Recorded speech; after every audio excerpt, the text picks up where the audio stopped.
Audio Jungle.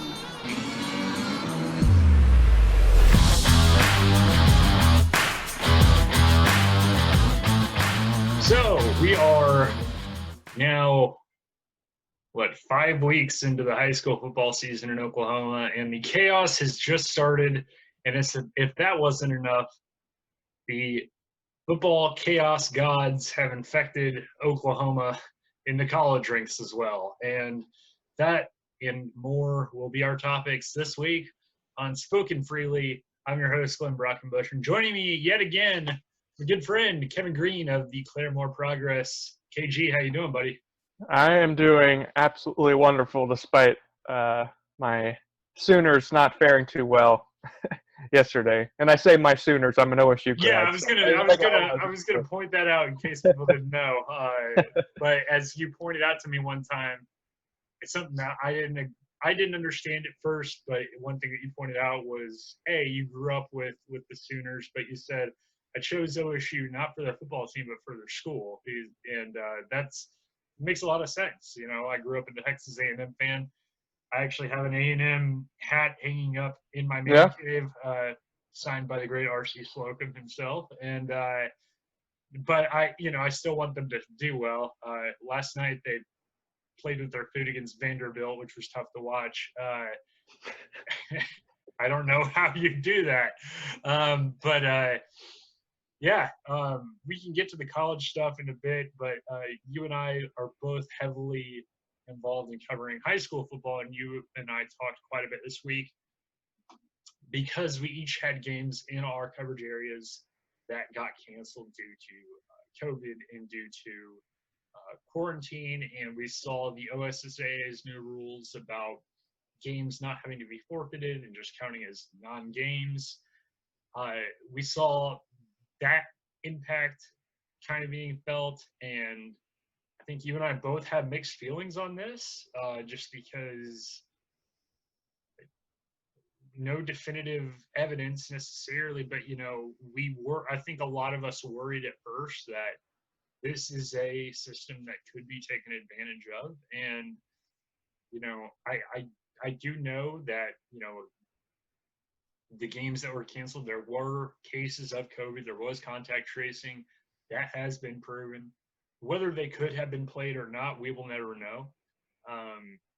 How frustrating is that for you from not just a journalistic standpoint, but from a fan standpoint, knowing that games potentially could have been played, that they weren't played? I mean, I think you and I are both on the same page that we both want schools to be as safe as possible, especially when dealing with the lives of teens. Right. My biggest issue with it was, like you said, I felt like it could be taken advantage of. And if that is the case, then you just wonder, are the people in charge of making these decisions for these kids, are they the right people in those roles? Because regardless of winning or losing, if this would have been a regular season, you would have been playing those games and possibly getting blown out anyway. So to try to avoid those and possibly basically cheat your way into a playoff berth, I don't think that there would be a lot of integrity in that. So that was my main concern. And just by the way it looks now, I know the rules are a little bit confusing at the moment, but I think that you could play one district game and somehow make the playoffs. Maybe. I don't know. Gosh, I hope that's what I've heard. But that would be absolutely ridiculous, I would think. But I already kind of hopping into the realm of kind of the chaos theory, or the kind of I didn't love the idea at first, but you brought an idea up to me I think about a week ago that I was cool on at first, because I think it too could be taken advantage of if people don't use integrity. But you brought up the idea of almost doing like a coaches poll, have the coaches within the district say, okay, I know that this team is 3-1 and another team is 3-0, but this 3-1 team is clearly the best team in our district. Give them the check mark. They're the number one seed. I think that is probably the most fair way if you go based off of this is going to sound stupid it's almost like the BCS all over again. I feel like you almost have to have robots without emotions making those decisions, though, Right. because if you are in a situation where, let's say, Team A and Team B were supposed to play each other this past week, Team B backed out, and Team A really felt jilted by that. Team A could very well, there's probably some bad blood there, and you could probably have coach of Team A or coach of Team B vote the other one last. I hope that wouldn't be the case. Yeah. And you mentioned the whole thing about the potential of being blown out and stuff like that. I mean, I don't think that was going to be the case in the game that I was going to cover this week. I don't think that was the case. I think that you want to believe that all these games were canceled with the right reasons in mind, and I hope that was the case. And it is frustrating just because these kids deserve better after all this. And I know that these coaches are trying to keep their jobs and stuff like that, but Cameron Jordan, my guest last week from the Oklahoman, really had a great tweet this week that said, in this crazy world right now of high school football, it's the teenagers that are handling these things with more humility and dignity than the grown adults that are supposed to be making these decisions. And that is a really sad state of affairs. It is.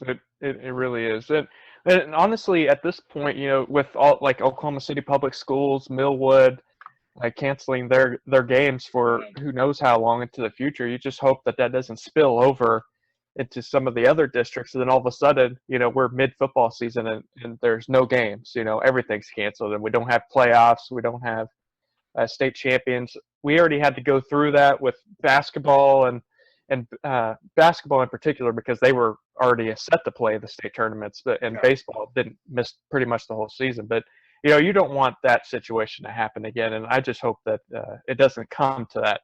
But it seems like we're inching closer and closer to that, unfortunately. But back to your point about the coaches poll, I was just thinking about that again. And what if you do it like in basketball, because the coaches just vote, just on the top teams in general, right? And then that's how they're seeded into the state tournament. So, I mean, you could just do that. So then you don't have to have 4 teams from each district. You could just have the best 16 teams, I guess, in 4A, 5A, and I know some of those classes do 32 team playoffs. So that would be a lot more difficult, probably. But yeah, I mean that could be another route that they could take, since it is already done in some other sports. And you bring up a really good point is, it is almost kind of like in the NCAA tournament where you have the automatic bids, and people would say, there were some years where, the 5th best team out of the Big 12 was better than the 2nd best team out of the Pac-12. Why should, that team be able to get in if they win their, conference tournament? They just lucked in. And, you and I have talked before about certain teams, depending on the classification, whether it's east side or west side of the state, how it's like, well, that team plays in a very meh district. Why, they're not as good as a team that finishes, an example might be, the district Eisenhower is in. I mean, you have McGinnis, who, put up 56 on Eisenhower. You also have Piedmont and Carl Albert. So 3 really good teams. Are you really going to say that, I mean, the 3rd best team in the district could absolutely win a bunch of other districts? And so it is a wild situation. We'll have to see, what happens. And, from talking to Cameron Jordan last week, I think I know it's easy for us to sit back and complain and everything, but I do hope people realize how difficult a job David Jackson and the OSSAA executive board have.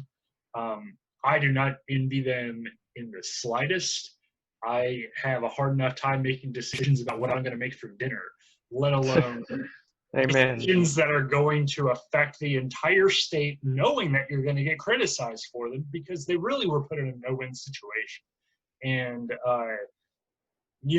it's not going to be a perfect season, but I think a lot of the backlash has come just because people don't like change. People thought, well, this will be our year to do this or that, and things happen. And I guess the positive side effect of it is, we have had some very interesting matchups thrown together at the last minute because of this. And I think you know where I'm going with this is I was going to save this, but it's on the tip of my tongue right now is, after certain games got canceled, we lost that Bixby-Stillwater game, sadly. Well, we might get the next best thing in that Bixby, the best team in 6A2 for 4 to 5 years, essentially, now plays Carl Albert, your alma mater. Are they the 4-time now defending state champion? Going for 5 this year. Going for 5. And you and I talked about this, and I've already heard people on Twitter talk about this. Yes, there probably is a pretty decent divide between the top of 6A Division II and, in fact, I think you would make a case, in fact, a really good case, having seen them beat teams like Jinx and Union the past couple of years. Bixby is far closer to a 6A D1 team than they are a 5A team. And so no doubt. I've already heard people say, everyone's excited about this Bixby-Carl Albert game, but Bixby will win by 4 touchdowns. I don't know if it'll be 4 touchdowns, but I think the Spartans have to be favored in this one for sure. Now, I know that you don't live in Midwest City anymore, but I'm sure you're still pretty well connected to the program. What is Carl Albert bringing to the table this year? Obviously, you and I have talked about Ben Harris ad nauseum and Coach Corley. I mean, what do you think Carl Albert would need to do to try and beat a really, really good Bixby team? You just have to find a way to penetrate that Bixby defense. It's clear that, Bixby's going to get theirs on the scoreboard. They've shown that no matter who they play. But I think it's about scoring on the defense. The defense has looked absolutely phenomenal for Bixby, and that's my main concern for Carl Albert, because you see that matchup and you initially get really excited. But me as a Carl Albert grad, then I'm like, whoa, I like to see Carl Albert win games, I look at it and because I saw Bixby play Stillwater in the state championship game last year, and then the next day I saw Carl Albert play McGinnis in the Class 5A state championship game, and I like to compare that.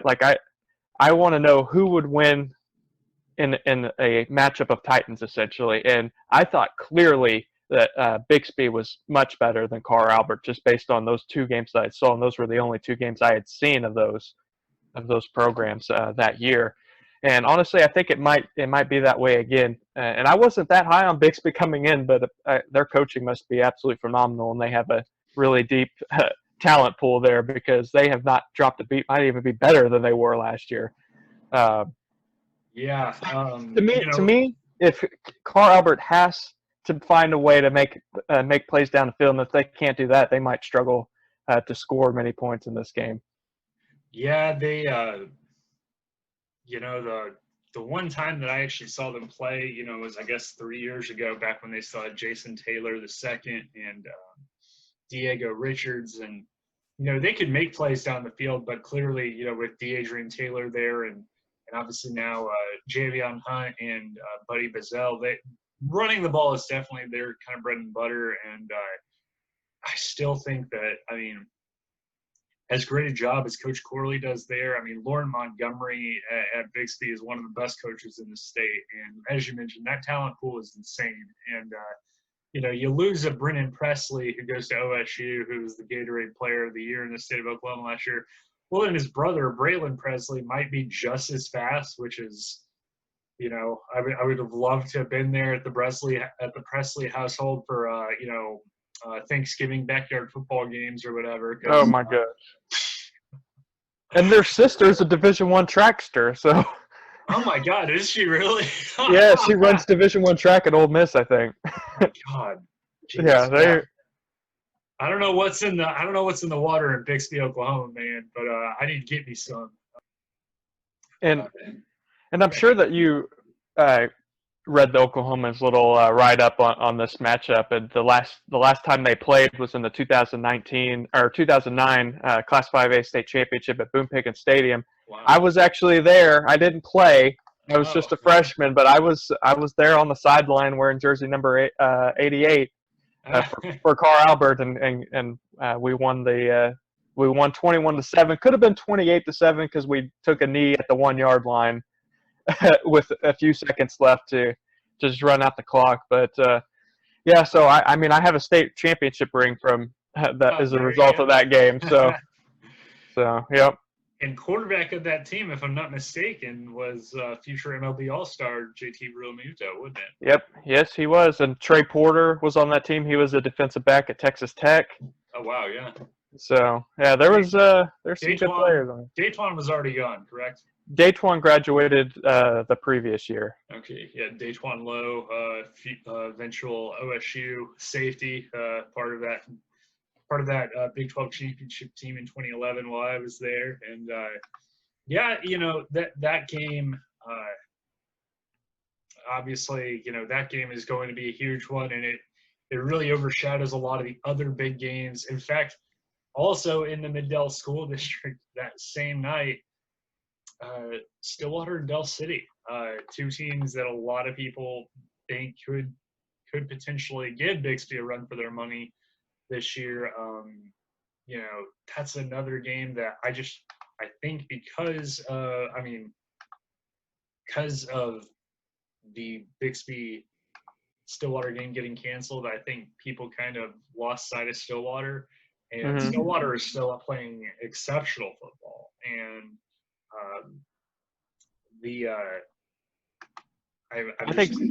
I think Stillwater's the only 6A2 team that can challenge Bixby. Del City, I just don't know if they have the passing game. To be fair, I haven't watched Del City very closely. I know they always have athletes for sure. Between those two games, and then also this week you got Broken Arrow and Jinx. I'm just scrolling through Squirtle right now, and looking at 5A, your Claremore's Zebras going to Tulsa Memorial. Memorial's 1-3 this year, but Claremore, I know that you were at their game this past weekend, and kind of a bittersweet victory for the Zebras, as outstanding performance you were telling me from their quarterback, but it kind of came with a price.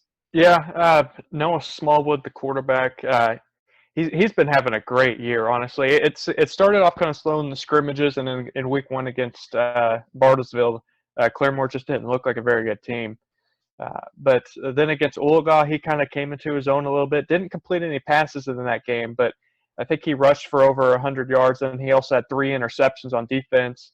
And then against Catoosa, he had another interception, and then he obviously contributed to scoring touchdowns on the offensive end. And then this last Friday night against Glenpool, had totally unbelievable performance. And I say unbelievable because after one of his touchdowns, he scored on a 4th and 7 from the 19-yard line, untouched, and the stadium people started playing "You're Unbelievable," that song, and I thought that tune fit really well with the performance he had. I think he had 33 carries for 212 yards and 5 touchdowns, and then he completed 7 of 12 passes for 100 yards and a touchdown. And then he had 2 interceptions on defense. I mean, the dude was just balling out. But then late in the 4th quarter, he takes off to the right side, gets pushed out of bounds, falls down, and he doesn't get back up. And you're like, oh no, And he should have probably still been in the game. I don't think it was a bad coaching decision because it was still just a two touchdown game at that point, and Glenpool had already shown the ability to score points quickly in this game. So. But he didn't get up, and then he didn't come back into the game talked to the coach afterward, and he said that Noah had said that he felt okay, but the coach wasn't as optimistic about that. And then I heard from some other people that it might be a torn ACL. Don't have any confirmation on that. I believe that we'll find that out tomorrow. But that's just what I've heard, and that would just be a huge loss for Claremore, considering they already had the starting running back transfer to Owasso a couple of weeks ago, just out of nowhere. He rushed for 276 yards and 3 touchdowns against Oologah, and then all of a sudden goes down the road to Owasso, less than a week later. A little fishy, but I don't know. I don't know all the details to it, so I don't want to make any accusations. But it just seems like it's one thing after another for Claremore, and this thing kind of happened last year too. Claremore's team last year was supposed to take a step forward, possibly make a run to the semifinals maybe. That's what some of the local media up here in Tulsa was kind of thinking. And they had some injuries. Jace Hightower, who had committed to Air Force, I don't think he ended up going there, but he got hurt, so he missed a few games. And then one of your stud receivers and defensive backs who now plays at Kansas, Quentin Skinner, he went down with the season-ending injury. I think it was an ACL as well. So they were just hit with injuries, and they just could never really recover, and ended up just going 6-5 and losing in the first round of the playoffs. So, and this year, it was kind of looking like maybe they might not make the playoffs, but then you had some good play from the quarterback and the running back. You lose the running back. Now you possibly lose the quarterback. So now it's looking like they might not make the playoffs again. You just never know, though, because maybe the backups will come in and step up and lead them to the postseason again. Because I think they're going for 5 straight years in the playoffs this year, and I know that the coaches really want that. The players really want that. So for sure, yeah. Man, and that is one thing that when people think of the Tulsa area in terms of high school football in the state of Oklahoma, they always focus on the Jinx, the Unions, the Broken Arrows, the Bixbys, the Owassos. They play some darn good football at Claremore and Collinsville, and the blocked punt in the OU game yesterday was made by a kid from Bartlesville. So I mean, it's there's a lot of good football to be played all around that area. And obviously, Verdigris, another team that you guys cover, yep, has been really excellent this year. And it was a shame they didn't get to play this past week. But, based on my conversations with you, I mean, they're a team that I continue to vote high in the polls, just because, that's 4A is absolutely loaded, it seems like, this year, so it's hard to move up in those polls. But you mean 3A? Oh, they are 3A, aren't they? Yeah. Yes. Well, and that ties in perfectly to my next topic then, because locally here, big game this past week was, Anadarko heading to Perkins Tryon, and they beat the Perkins Tryon Demons, a Demon team that this particular podcast host might have picked to make the state championship game on record with you like 4 or 5 weeks ago. Hey, it's still possible. So I'm and that's such a big win for Anadarko for so many reasons. And keep in mind, this is a Darko team that is a 2-point conversion away against Marlowe from being unbeaten. I mean, if they get that 2-point conversion, they're unbeaten right now. And I talked to Coach Kit Jackson last night, and what's so impressive about this is, when Anadarko was winning those state titles in 2011 and 2013, they had kind of household names, at the running back position, and guys like, Sheldon Wilson and Tremaine Wadua, and that's not necessarily the case right now. Xavier Gailey was a big returning starter at running back, but he has been hurt. And so they put in Lucas Camp, and Lucas Camp is, I believe, just a sophomore, and he has really stepped up. And I know that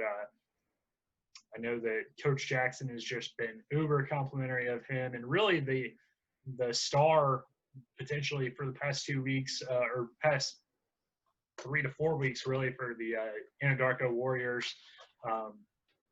A great name, by the way. Obviously with it, with the Native American tradition there in Anadarko.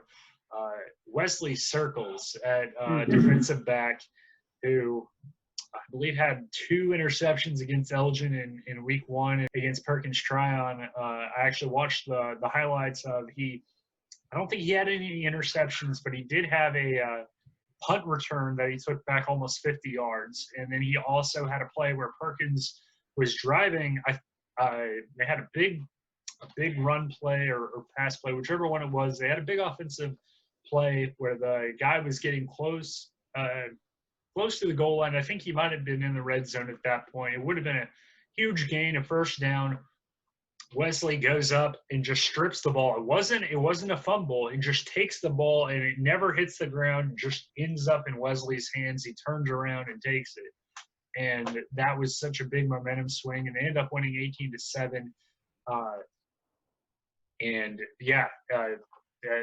That's a big blow also to Perkins, because guess who they get this week?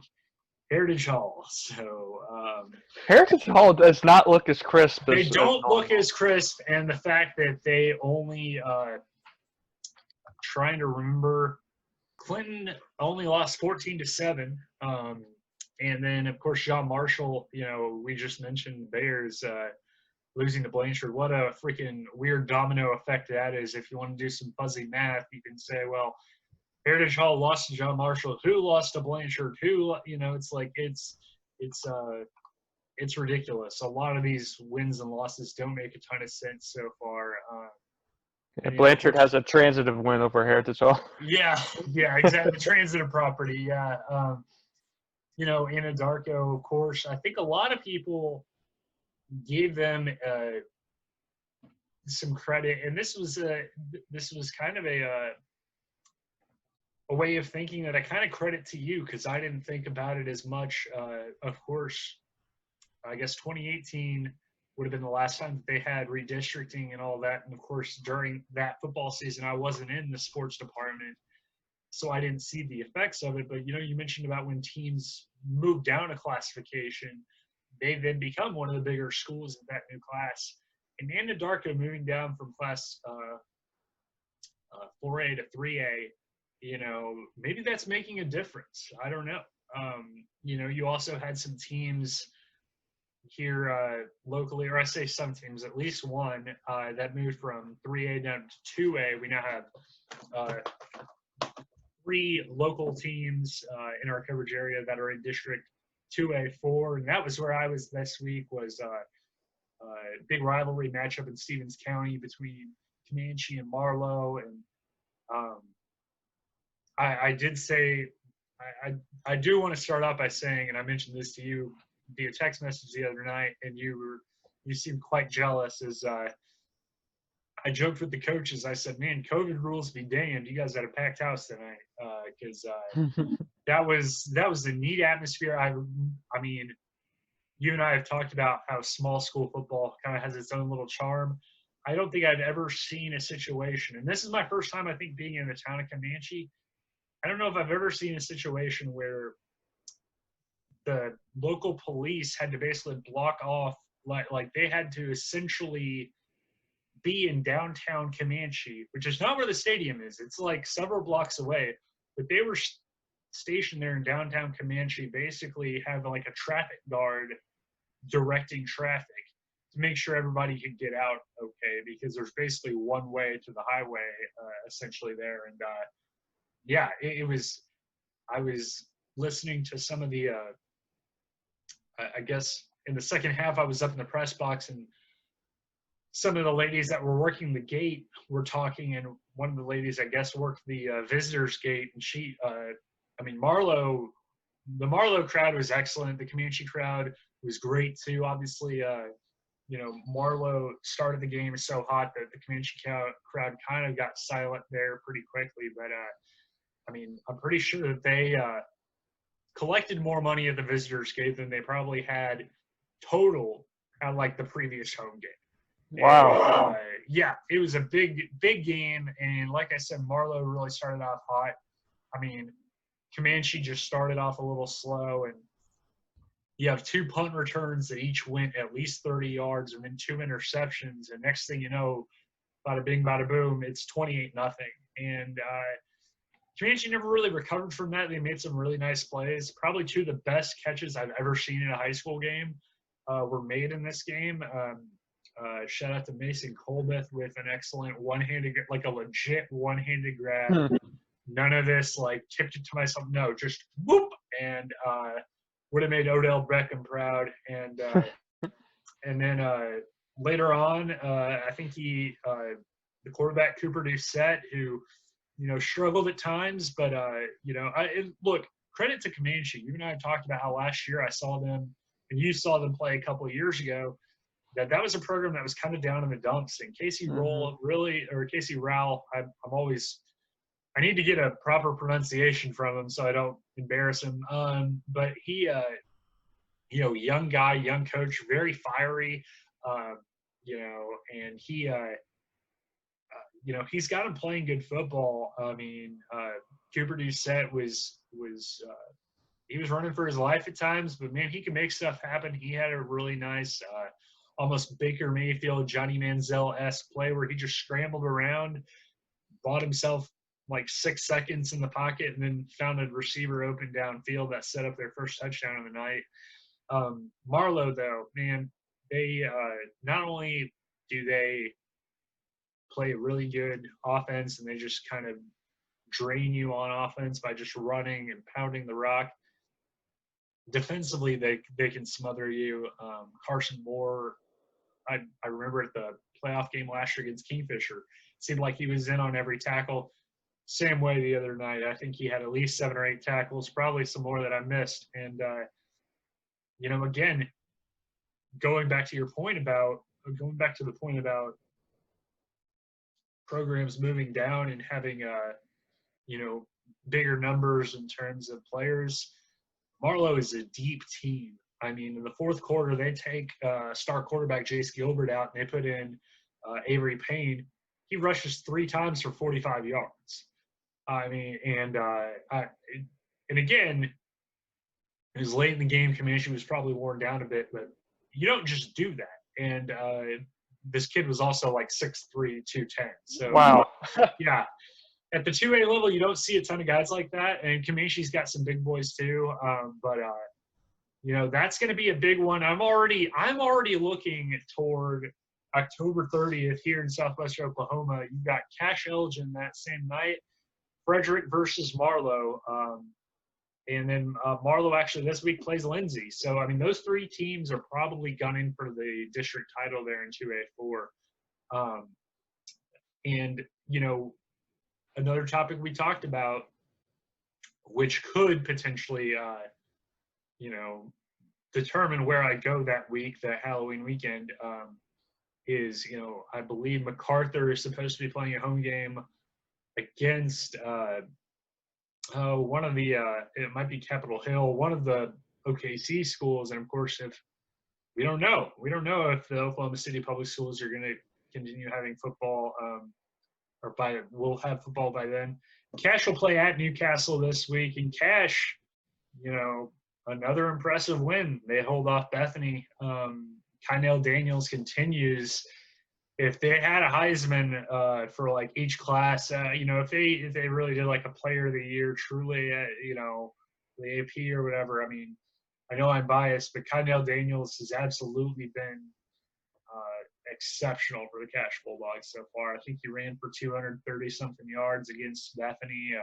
Third play of the game, runs 75 yards for a touchdown. Cash team is looking really good, and obviously, their one loss of the year is against El Reno, who, Farron Griffin, the head coach of Cash, told me the other night. He said, everyone thinks that that Plumlee kid didn't play against y'all for very much. He goes, he missed like 2 minutes. He was like, we played them when they were at their peak, really. And obviously Newcastle showed this past, or not Newcastle, El Reno showed this past week. They're doing just fine. Yep. I think they got their guy back at quarterback, Dorian Plumlee. So I think the ankle's feeling just fine. yeah. Well, yeah. But speaking of your like moving down a class, that's actually been a key point for two of my teams. So Chelsea moved down from Class 2A to Class A. It's Sequoia Claremore moved down from 3A to 2A this year. And coming into this year, the previous 2 years combined, those teams had one win between them, and now they're both 3-1.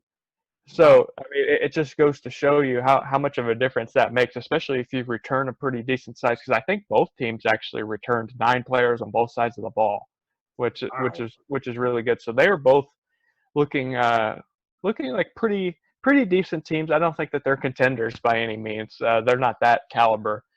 But, to go from Sequoia entered this season on a 22-game losing streak and now to win 3 games straight, that's pretty good. And Chelsea, that's really good.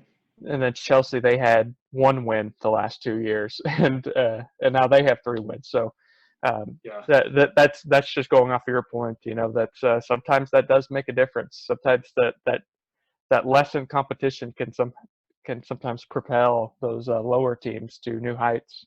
For sure. And quick shout out to a good friend of our family, Chandra Kelsey, and the Kelsey family from Chelsea, Oklahoma.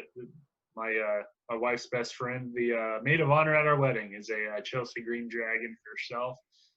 So just thought I would shout out to her. Small world, yeah. Yeah, that was the only reason why whenever you mentioned that you covered Chelsea, I was like, I know exactly where that is. And hey, I think they had the first oil rig in Oklahoma history. They had that painted on a wall there. Wow, that is something. Yeah, that's their claim to fame right there, because there's not much in Chelsea. Not much else there. Yeah.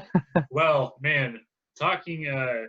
We can talk high school football all day, but college football in Oklahoma, little suspect so far. You were telling me beforehand that you didn't get to see a ton of the OU game at first, but we had it on, we had it on in the office yesterday, and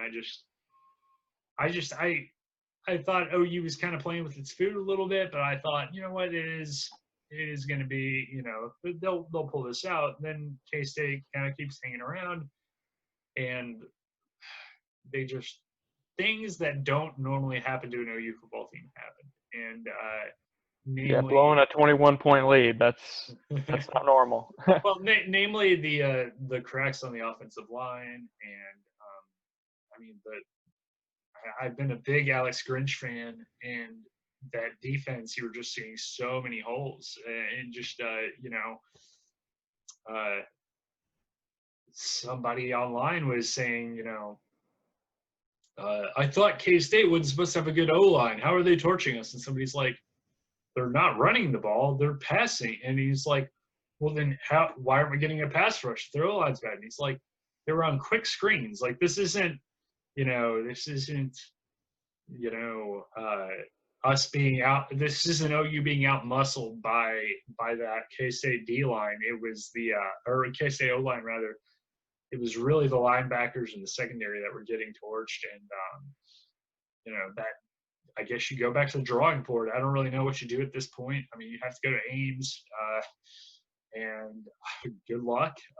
Not that Iowa State has looked like a world beater thus far, but I mean, and then you look at Stillwater and OSU. Kept waiting for them to put, I kept waiting for them to put West Virginia away yesterday, and they never really did. And I understand you're playing a freshman at quarterback, but Chuba Hubbard, if you're gonna, paging Mr. Heisman, because I can't find him. He just hasn't looked like himself. LD Brown has been the one that NFL scouts have been talking about through the first 2 weeks, and that's not something we expected at all. Yeah. To be honest, with the way OU kind of fell apart there late, I almost feel like the football gods were kind of preparing me for that through the Claremore-Glenpool game, because Claremore had jumped out to a 21-0 lead in that one with less than 5 minutes left in the first half, and then just out of nowhere, Glenpool starts throwing the ball, and the backup quarterback completes 5 of 6 passes and 3 touchdowns for 130 some odd yards, I think, and that tied the game at 21, and that took them less than 4 minutes of game time to do. It, so I was making that comparison because, like you said, Kansas State started throwing the ball more, and that's kind of what got them back into the game. I was like, I just saw this last night, but of course Claremore was able to pull it back and get back on the horse a little bit and force 6 turnovers in the second half. They had 4 turnovers on Glenpool's first 5 drives of the second half to kind of put it away. But yeah, and one thing that I wanted to point out, well, 2 things really, is keep in mind this is a K-State OU game that 3 days before we were talking about wasn't even going to get played because K-State was dealing with COVID and they were shorthanded. To lose to that team already, one thing, but to lose to a team that is absolutely is shorthanded like that, that's really inexcusable. And the second thing that I was going to bring up, and I didn't even look at the latest AP poll, but I don't know if you have either, but I have. Yep. Okay, so you know where I'm going with this. OU drops from number 3 to number 17 or number 18. Number 18, yep. One spot behind number Oklahoma 17, State. Oklahoma State. And somebody asked me yesterday, somebody joked with me yesterday, said OSU might be the first team ever to lose or win their first 2 games and drop in the polls each week. And I was like, shoot, they deserve to. Yeah, I'd say. They haven't looked good. They've not looked like a top 16 team. And one thing that I did think was interesting is, and you know that I like to kind of end this show with kind of fun, goofy topics. Well, I didn't prepare one because I'm out of creative juice for the weekend. But one thing that I thought would be kind of interesting, because you and I feel like had this discussion a couple of years ago, probably when we worked together, was talking about like very, players that maybe weren't the greatest players ever, but they resonated with us because they hit us at a certain time or moment in our life. And the reason I bring that up is yesterday,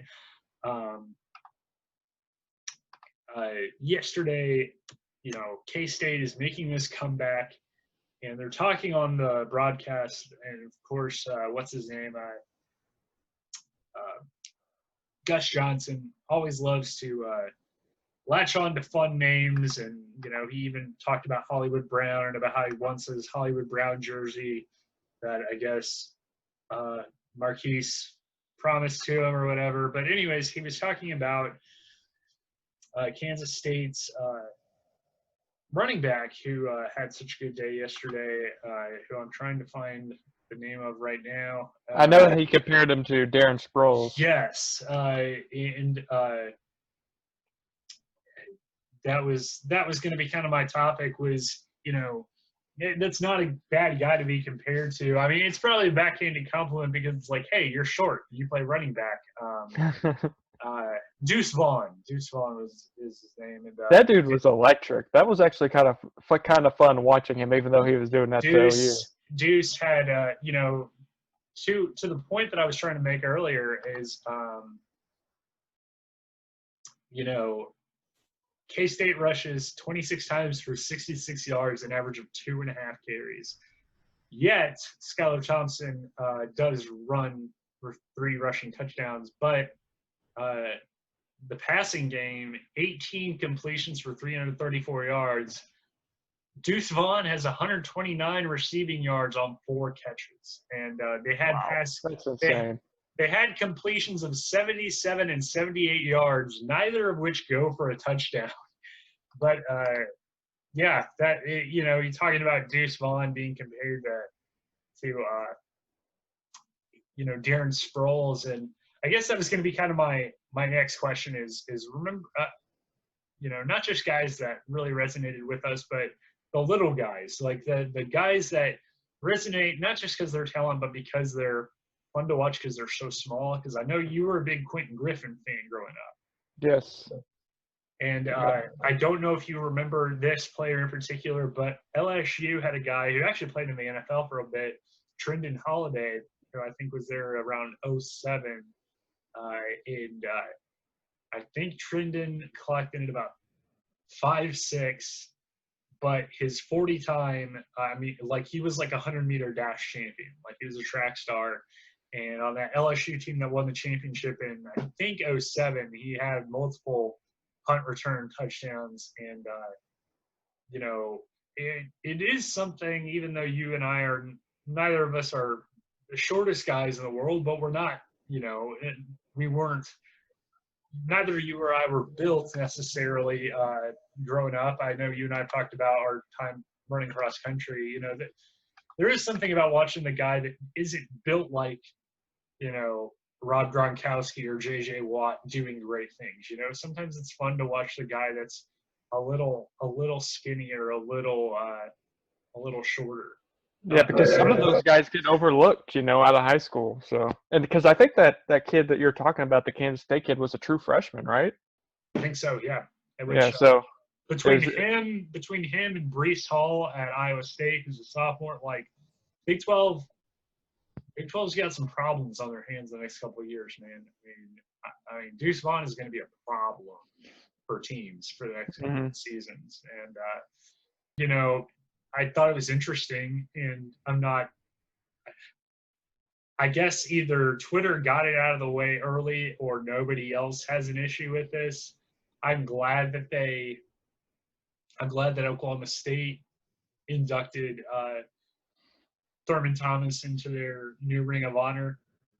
Were you shocked at all that Barry Sanders was not the first player inducted into the Ring of Honor?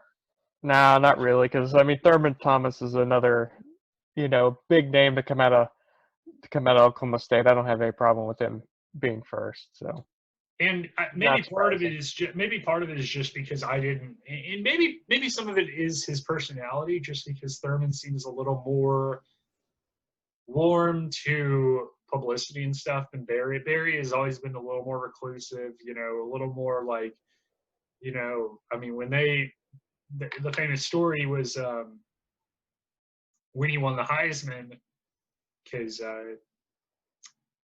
if I remember correctly, back in the late 80s, they had a thing called the Japan Bowl, where they would play a college football game in Japan. Huh. And That's crazy. Oklahoma State, I believe, was supposed to play a game over there.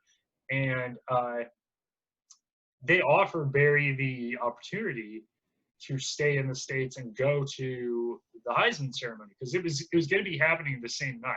It was a weird time. The Heisman ceremony happened during this, you know, like there were still games during then, and he goes up to one of like the SIDs or somebody. He's like, "Hey, that thing in New York is that thing? You mean the Heisman ceremony?" He goes, "Yeah, that one. I don't want to do that." And he goes, "I'd rather be with my teammates. They won this for me." And so they awarded the Heisman ceremony. That's why if you ever see the highlights of him, he's on camera on like a tape delay almost, just kind of like surrounded by teammates, just kind of looking so about it. Thurman, I think, was a little more jovial, a little more of a showman, and maybe, you know, I again, he played at OSU before my time, but he, you know, from what I know, he's one of the more popular guys there, and the fact that he was able to reconnect with Mike Gundy after, you know, he posted some stuff recently about, you know, how their relationship hasn't quite been what he wanted it to be. You know, I hope they can mend those fences, and it's just really neat to see the university give back and honor the great ones. I know that forever everyone was like, why aren't we more like OU? Why don't we have statues? Well, instead of trying to be OU, try and be OSU. Why don't you do that first? Yeah. I think it would be cool to see a Barry Sanders statue. I would not be. I'm shocked that there isn't, and I'm sure that'll happen at some point. But I think this is going to be a great thing, and you know, I'm sure there will be other names. People are already speculating who the next names will be. I'm sure Barry, Bob Fenimore, I would expect probably somebody like a Dez or a Justin Blackman at some point. Leslie O'Neal, obviously. So it'll be interesting. But yeah, Barry Sanders, another guy who is very small and just can dart around people. Yeah. Big is not always better in football. So Deuce Vaughn definitely taught OU that lesson yesterday. Well, No Kevin, thank you so much, man. I appreciate it, man, and hopefully we'll see more instead of fewer. High school games getting played, and I don't know when, but hopefully we'll get to cross paths at some sort of playoff game or something at some point. I don't know how that'll be. I would love for Claremore to play Lawton Mack, but I don't think that's going to happen. That would be something. Yeah. Yeah. Or if Verdigris and Anadarko play for a state title game, maybe we can hope for that. Oh my gosh, I would love that matchup. That would be amazing. Yeah. All right. Well, hey, you can catch Kevin on Twitter at Kevin Green Media, or you can catch him on in the Daily Progress at the Claremore Progress in Claremore, Oklahoma. So, Kevin, thank you so much. Appreciate it, buddy. And for SpOKen Freely, I'm Glenn Bruckner signing off.